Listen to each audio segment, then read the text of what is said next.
and welcome to Beyond Reproach. This is Stephanie Domingo. And this is Tux Lerzel. We come to you from Bushwick, Brooklyn, where we record on land belonging to the Lenape Nation, a nation that is one of many still very much out here doing its thing, and we like to acknowledge that. Mm-hmm. This is a show where we talk about whatever the fuck we want because we don't have any format for this minisode. Nope, we sure don't, and we will be talking about whatever. Deal with it, okay? Boom. We be drinking, we be swearing, y'all. Uh-huh, fuck yeah. So today, I'm going to be talking about... Oh, I was about to take a sip, but Alexander Hamilton. A sip can wait. Yes, there we go. There's singing happening. Yeah, so last week I talked about our dear friend, Gouverneur Morris. What a guy. I know. What a legend. I mean, yes, the man, the myth. The man no one knew about. What? Why is he not everyone's favorite founding father? I mean, he is now. Yes. He's the only one I ride for. Yeah, absolutely. Even though he called poor people reptiles. You know, he is a man. Exactly. He is a human. He is flawed, but he did a lot of great things. And we can't have a founding father without him being a little bit problematic, at least. But yeah, so I mentioned in that episode the possibility that he and Alexander Hamilton may have potentially maybe had some sort of same-sex relationship or at least a flirtation. Okay. So today I'm going to be talking a little bit more about that. Most of you already know that Hamilton was well known for his love of women. Sure was. Yeah. We know that he was married to Elizabeth. Is it Schuyler? Schuyler. Schuyler. Okay. Yeah. I wasn't sure if it was Skaɪlər. I mean, unless Hamilton the Musical has lied to me. Okay, Schuyler. Which they would never do. They would never. I just didn't want to be the liar. Skaɪlər? That makes more sense. Schuyler. It makes more sense. Now I'm Schuyler. second guessing myself. It's Schuyler. Okay. I've decided. Okay. It has been written. Yes. You drop your gavel. Yes, exactly. So we know that he was married to Elizabeth Schuyler, and they had 8 children. And they had 8 kids? I believe that's what my research told me today. Okay. One of them died in a duel. Yes. Someday we might even talk about the story of his affair with Maria Reynolds. Huh, yeah. I know that a lot of people already know that story, especially if you have seen Hamilton the Musical. Or even just listen to the music on Spotify. So people will know that story. It's not going to be a shock to anyone to hear that Hamilton had an affair. But I do still think that it's an interesting story, and people would find it entertaining to hear us do a deeper dive into it. I would love to hear the how he told on himself. Yeah, absolutely. Because I think, people know that it happened, but probably don't know all the details. And there have been plenty of stories that we have told on the show that some people have already heard. But hearing all of the details on how things go down is a very different thing than hearing in passing that, always. Hey, Alexander Hamilton had an affair with a married woman. And told on himself in the papers. Yes. I also do think at some point we should cover it because it was literally America's first ever political sex scandal. Yeah. It's something that we have to do. Yeah, we need to do it. It is our duty. Oh, you said duty. I'm pretending to be Jason. Yes. You forgot your boyfriend's name.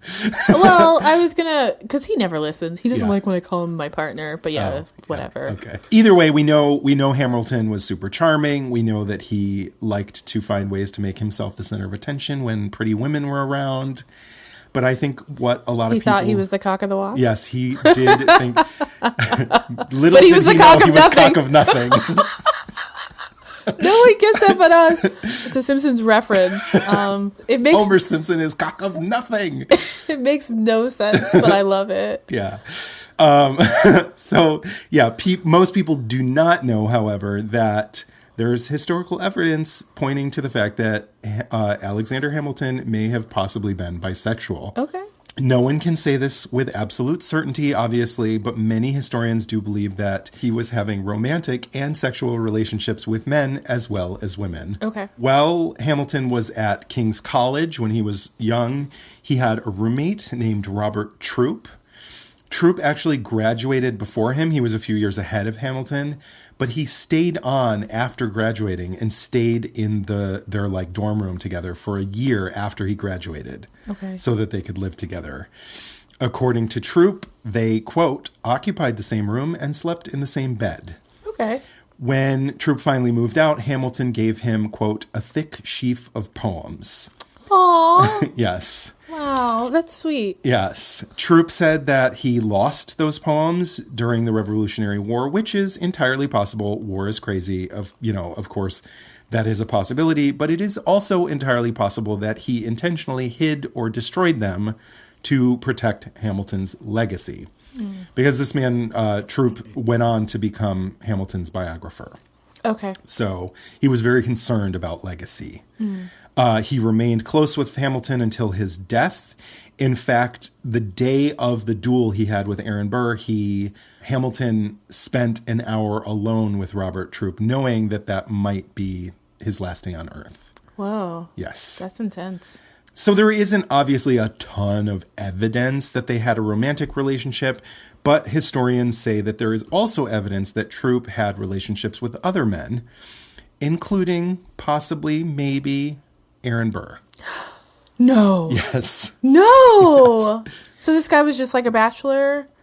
I guess, yeah. Okay. All of these men in this story well, I don't know about Troup, actually. I shouldn't say that. But the main player in this story, other than Hamilton, was also married to a woman. Okay. Yeah. So I don't know if he was a bachelor or not, Troup. But either way. Okay, so bisexual men. Yeah. That's amazing. Yeah. If you're not really convinced by that evidence about Troup, don't worry, I got you. There's more coming. Yes.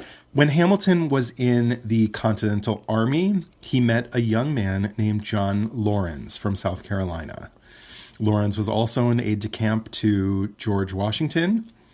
So at this point in the late 18th century, it was really common for gentlemen to write heartfelt, emotional letters to one another. It was common for them to even say that they loved each other in these letters. I wish that was still a thing. I know, yeah. What happened? For men to be in touch with their emotions. Yeah, well, emotions other than anger. Yeah. Because men have rebranded anger as not an emotion. Yeah. Like they're so fucking logical and rational. It's like, y'all are so emotional. Yeah. Just look at yourselves. You only allow yourself to experience one. Yeah, and the way you express it is insane. Yeah, yeah. So Hamilton's letters to John Laurens go way beyond what was normal or common for the way that they would write to each other. Okay. This is much more emotional and much more heartfelt than it would otherwise be. In 1779, Hamilton wrote one of his first letters to Laurens, basically saying that since Laurens had left their headquarters with George Washington, Hamilton had discovered just how much he loved him. Oh, wow. He wrote, I wish, my dear Laurens... actually, I have to stop myself right here. Oh. I just want to say, by the way, it was not at all common for someone to write the words my dear when referring to a platonic friend. Oh, okay. You would only say my dear if you were talking about a romantic interest or a potential love. When I was doing my research, that was pointed out that this is like a big deal that he wrote. He called Laurens my dear. I wish, my dear Laurens, it might be in my power, by action rather than words, to convince you that I love you. I shall only tell you that till you bade us adieu, I hardly knew the value you had taught my heart to set upon you. Indeed, my friend, it was not well done. You know the opinion I entertain of mankind and how much it is my desire to preserve myself free from particular attachments and to keep my happiness independent of the caprice of others. You should not have taken advantage of my sensibility to steal into my affections without my consent. Ooh. But as you have done it, and as we are generally indulgent to those we love, I shall not scruple to pardon the fraud you have committed, on condition that for my sake, if not for your own, you will always continue to merit the partiality which you have so artfully instilled into me. Wow. Yes. So like I said, it was common for men to write that they loved each other and be emotional with each other, but it was not common for men to write, for straight men, to write entire paragraphs to each other about how much they loved each other, or to say things like chastising them for stealing their hearts. Yeah. That was a little extra. Wow. Yeah. It feels steamy. Yes, exactly. Literally, you stole my heart. Aww. Later in the same letter, he brings up the idea of marriage, of getting married. He really didn't want a wife. He says this a lot in a lot of his letters, that he does not want to be married. He jokingly brought up the possibility that Laurens would put an ad in the paper to find him a wife. Oh. He's saying that Laurens should put an ad in the paper to find Hamilton a wife. Oh. And he tells Laurens what to say in the ad, describing his ideal mate. Some historians believe that what's really going on here is that he's telling Laurens that he fits the requirements that he would be looking for in a partner. Oh, okay. Yes. And some people also suspect that he may have been trying to see how Laurens would react to the idea of being replaced by a wife, and hoping that he would tell him not to marry. Yeah. He'd get jealous. Yeah, exactly. He goes on in this letter to say that the ad should include a description of himself for this future wife to like learn about what she's getting herself into. Was this a thing that was common? No. Okay. Yeah, no. He's kind of making a joke, but like he's testing the waters really in a big way. He writes, "To excite their emulation, it will be necessary for you to give an account of the lover. His size, make, quality of mind and body, achievements, expectations, fortune, etc. In drawing my picture, you will no doubt be civil to your friend. Mind you do justice to the length of my nose, and don't forget that I..." And then the next words are actually cut out of this letter, removed from the paper. What? This was most likely done by one of Hamilton's sons after his death. Oh. So the thing is, that phrase, the length of my nose, he's saying, do justice to the length of my nose. That was a very well-known euphemism at the time for the length of a man's penis. Ah, okay. Yes. So he's probably, in those next words that have been removed, he's probably referencing the fact that they have seen each other naked. Oh, okay. Or maybe even something more explicit than that. We don't know. We have no way of knowing for sure, but that's probably what's happening. So it's funny to me because I'd always heard, you know, like when I was a young man, I'd heard that idea that a big nose meant a big dick. That, you know, don't forget to tell them how long my nose is. That is very funny. Yeah. That's clever. Yeah. So it is funny to hear that they were saying this even in the Revolutionary War as far back as that, or even maybe even earlier. Stephanie. I recently found, it's recently come to my attention that there was a study done that correlates the length of someone's nose. Well, they use cadavers, so it's... And there was it was a very small study, but it was the first study that tried to measure, to see if there's anything to that idea that the length of someone's nose is correlated with the length of their peen. Yes. And they said yes. Yes. They have evidence to confirm that in a small sample size, so they have to do more research to really nail that down. But they did write in this article too that the foot size thing is not true. Not true at all. Yeah. But there is something to that nose. And I've always been attracted to men with bigger noses, and I never even put that together. I love a big nose. Me too. Yeah. So I think this might be a good time to take a little break. Yeah. I'm going to go measure the size of my nose. Yes, I'm going to look at pictures of Adrian Brody, which I know that you can't get down with, but knowing this research, perhaps you can. Okay.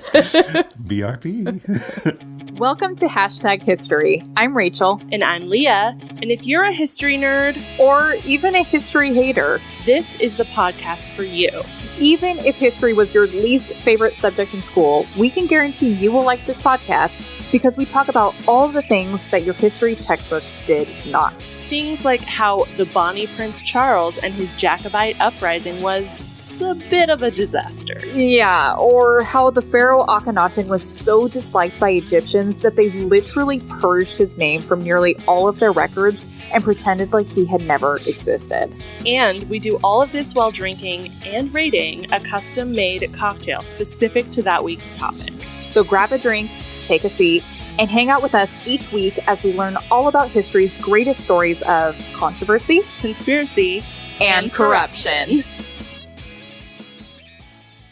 We're back. We just talked some more about Adrian Brody. Yes. He's just a little, he's not unattractive. He's just a little too skinny for me. He is very skinny. I bet he has a very large penis, though. I know that he does. Yeah. Tall and skinny with a big nose. Yeah. He is not aging the best. I'm sure our makes audience me is like, what the fuck are you really talking about right now? I think he's attractive. Or at least he was attractive at one point in time. Yeah. Yeah, I don't think he's unattractive. He's just not for me. I like a man with a little meat on his bones. Yes, same. All right. So during the Revolutionary War, there's evidence that other soldiers were saying that they rarely ever saw Hamilton and Laurens apart while they were at camp together. They later shared a cabin together at Valley Forge during the war.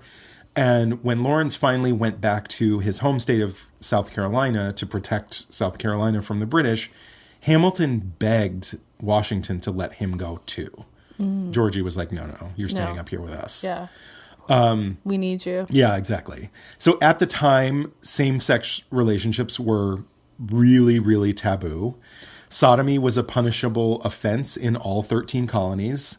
So this was not something people did openly. Punishable by what? Oh, I don't know exactly, but it was, illegal. It was illegal. Got it. It still does seem like his fellow soldiers, or their fellow soldiers, probably did know something was going on, that these men had a very special friendship. Yeah. Some kind of idea, at least, and they basically just looked the other way because they weren't the only men who were doing this in the Continental Army. Another member of Washington's staff, Frederick Wilhelm von Steuben, was very widely known for having affairs with men, basically kind of out in the open. He didn't care that people knew. And he had actually come to the United States, well, not the U.S., come to the colonies because he was fleeing Prussia on sodomy charges. Wow. Yeah. So like everyone knew, and he was just really good at being in the army. So George Washington's like, get in here. Who cares? We need you. Yeah. In another letter that Hamilton wrote Laurens in September of 1799, he describes himself as a jealous lover when Laurens didn't respond to some of his letters quickly enough. Oh, wow. Like a jealous lover, when I thought you slighted my caress, my affection was alarmed and my vanity piqued. Oh, wow. That's not subtle. No, not at all. What? Yeah. Later in the letter, he does say that he received something from him or heard from him, so all has been forgiven. Okay. Oh, wow. He had the feels. Yes, exactly. He had the vapors. Yeah. In 1780, Laurens was actually captured by the British and held as a prisoner of war. Oh. He couldn't leave. I don't know if it was because he was high up in the army or whatever, but he was treated pretty well. He was able to write and receive letters. Okay. He just couldn't leave. So in September, Hamilton wrote him just a few months before his marriage. Hamilton wrote, in spite of Schuyler's black eyes, and he's saying this as she has beautiful dark eyes. Oh, okay. Not I'm that just what? what? Yeah, no. He's referenced her black eyes in multiple letters, but saying that they were beautiful dark eyes. In spite of Schuyler's black eyes, I still have a part for the public and another for you. So your impatience to have me married is misplaced. A strange cure, by the way, as if after matrimony I was to be less devoted than I am now. So basically what he's saying here is, well, first of all, that there is a part of him, the part of him that loves Laurens, is to be kept secret. Can't be shared with the public, especially his fiancée. He can't let anyone see that part of himself. But he also may be implying here that he's really only marrying for appearances, that Laurens was kind of pressuring him to marry because he was already married himself, and potentially could be saying that it's going to look better to the public if he's married, but his heart will still belong to Laurens. Okay. Later in the same letter, he says that he wishes Lawrence could leave his captivity and be there on their wedding day. He says, I would invite you after the fall to Albany to be witness to the final consummation. What? Yes. Like... So some people sort of speculate that he's basically saying, like, I wish you could be here for my wedding, like, see me get married. But other people are like, no, like he's saying he wishes he could be there on his wedding night and be in bed with the two of them. So he essentially was hoping to be like a throuple. Oh, that's hot. But he goes on in this letter to say, my mistress is a good girl and already loved you because I have told her you are a clever fellow and my friend. But mind you, she loves you à l'américaine and not à la Françoise. Okay. Yes. Wow. So in my last episode, I talked about how open the French were about marriage. Yeah. Yeah. So Hamilton's basically saying that his wife is too American in her thinking and would not be into an open marriage. Basically, she's not down for a throuple. So as much as he wishes he could be there on their wedding night to witness the final consummation, he knows that his wife would not be down for that. That's the power of culture. Yeah. That it's so normalized in France that it's like, whatever. Yeah. As long as everyone's like in the know, like who really cares kind of thing. But they don't have that strict gender binary that we are still struggling with over here. Unfortunately, Lawrence was killed by British forces in 1872. And Hamilton was devastated, completely devastated. He was a really, really prolific writer. He would write about anything and everything that was going on in his life. Any thought that popped into his mind, he wrote it down.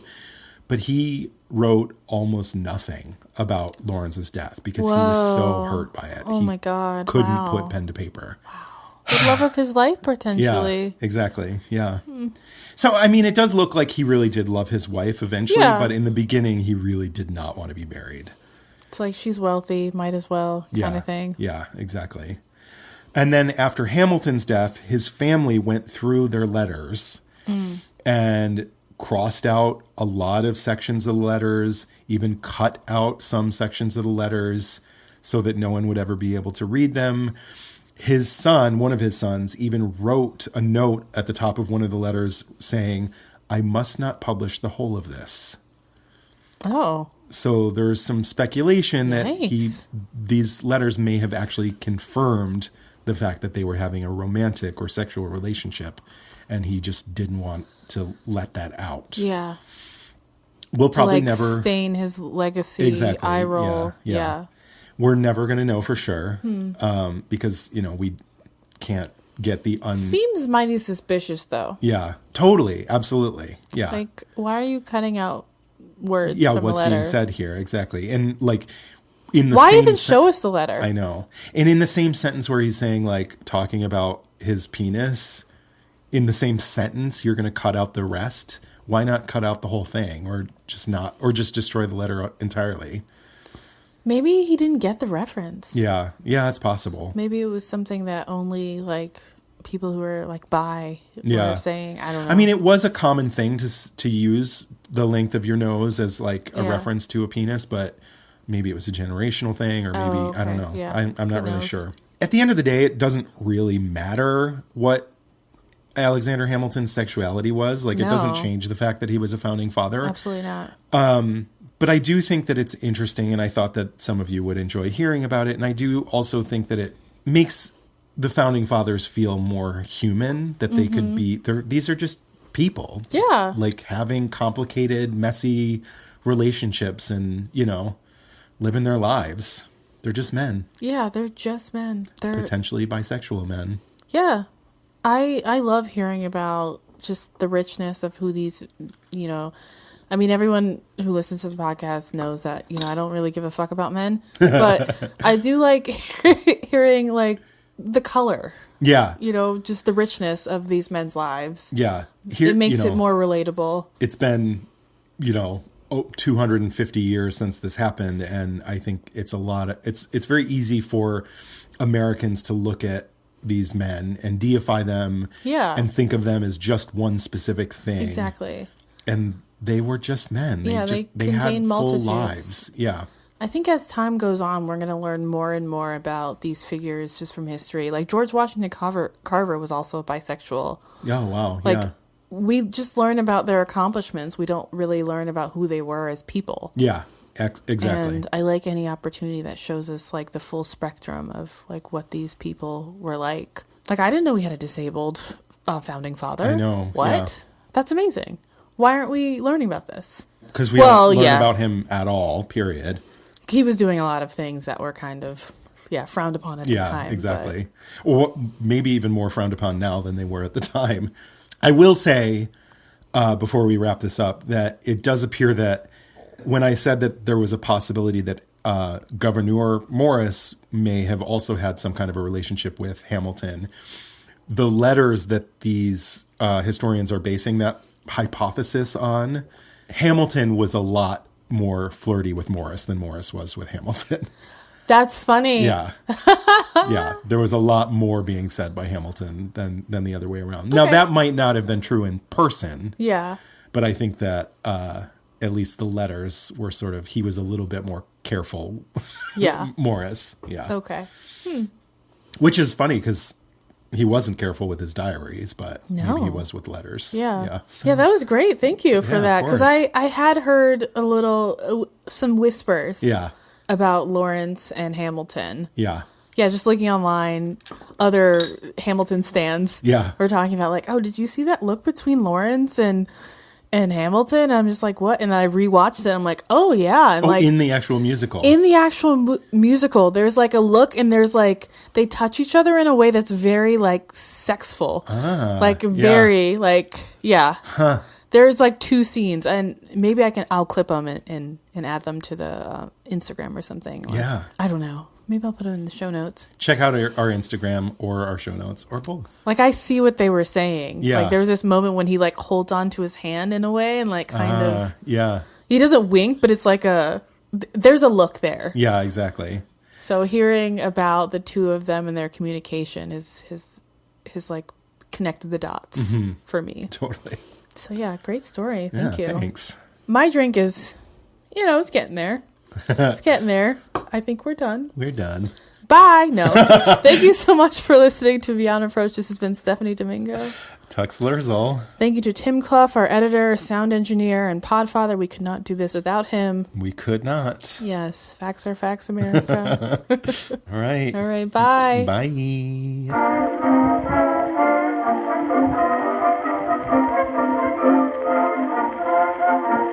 Beyond Reproach is proudly recorded in Bushwick, Brooklyn, on land belonging to the Lenape Nation. Please note we are not historians. We are just a couple of drunks who never shut up and love history. Full list of all source information can be found in the show notes on our website. Please take a moment to rate, review, and subscribe. Written reviews are especially important. If you like us, please do one of two things. Leave us a review on Apple Podcasts, or send this episode to a friend, family member, or someone who you think would be into it. Make sure you follow us on Instagram because we post our cocktail recipes the Thursday before each full episode. Please drink along with us if you are not driving. We also have a shop on beyondreproachpod.com. Get show merch, brand yourselves. We have exclusive content on Patreon where you can directly support the production of our show.